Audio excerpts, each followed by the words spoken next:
Hi everyone, it's Bruce here again. I haven't done a posting for quite a while, but I thought a reason came up, so I thought I'd better do one. And today I'm doing part of the entry for the competition by Northern Revolution's Rob, I believe, in Canada. I think I heard of his competition through Telegram Sam, in fact, but there we are. Now, I'd also like to give a shout out to a channel as part of his competition rules.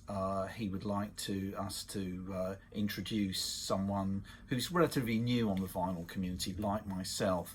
I'm not quite abiding by Rob's rules because I think that the person I'm recommending actually has more subscribers than I do.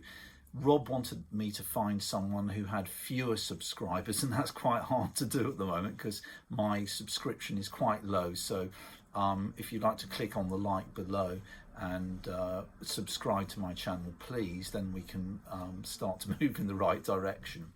Anyway, the lady whose channel I'd like to recommend is called Abigail DeVoe. She's American. I'll put a link below to her channel. She's got very quite eclectic taste, lovely hair, great clothing, a very sort of 60s looking chick, but anyway, and she's done a couple of posts which are interesting. I recommend you go and have a look at them. Anyway, let's get started with today. So my choices are three records which have had a particular sort of emotional effect on me over my years as a record collector. We'll start with the earliest, not chronologically that is, but this one was actually released only about 3 or 4 years ago, and this is a program, it's a soundtrack to a program which I used to watch when I was a child here in the UK, and I absolutely adored. And for years it wasn't available on vinyl. I think they did a CD release about 15-20 years ago. And then, as I say, what with the resurgence in vinyl, this one was then made available for the first time. And it's Bagpuss. And it's by Sandra Kerr and John Faulkner. It's quite folky. I think it's concertina music and mandolin and some singing and telling of stories. It's on this, I can't even read it, Earth Records, that's it. It was released, as I say, about there's the label, about 3 or 4 years ago. It's absolutely wonderful. I mean, it takes me back to my childhood. It's very whimsy, sort of Victorian, early Edwardian times it's set in, and it's this magical cloth cat and all the stories that revolve around him in a shop window. It's quite psychedelic. If you get a chance, have a look at it. Right, the next one is in fact the oldest record in my collection. I've had it for more than 40 years.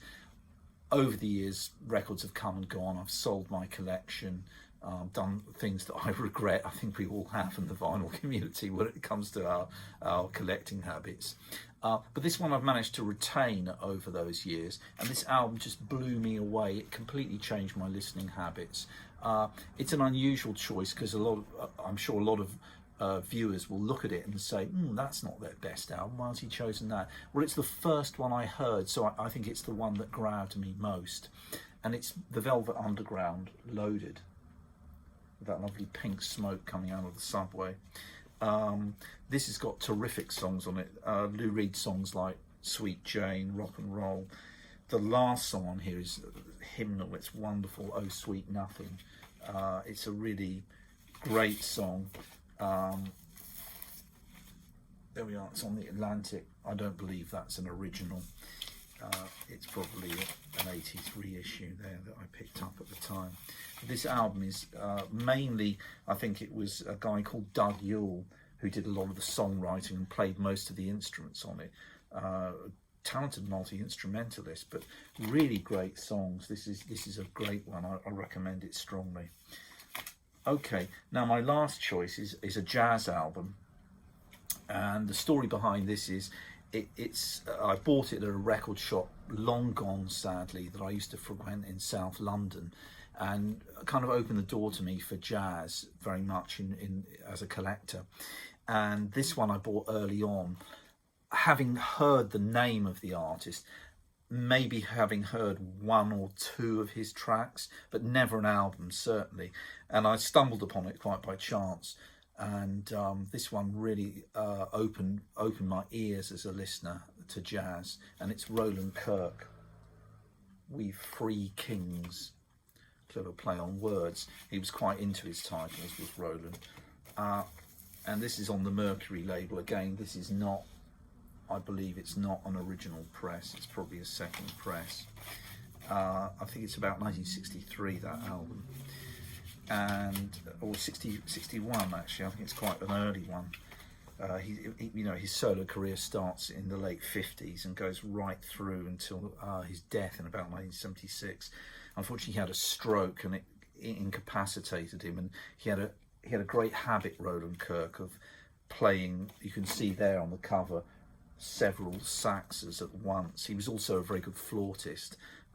So, you know, he was quite a phenomenon when he was in concert. He was quite an eccentric performer, but he had some great numbers. There's a famous flute tune by him called Serenade to a Cuckoo. I think the rock band Jethro Tull did a cover of it, and that sort of introduced him to rock audiences. But on here, it's got Three for the Festival opening up. It's got some wonderful tunes throughout. Quite crazy, quite edgy, not totally out there. He's very listenable, but slightly freaky. So that's Roland Kirk. So that's my third choice. So once more, thank you to Northern Revolution's Rob for letting me enter this competition, and I hope you enjoy this entry. See you soon. Bye.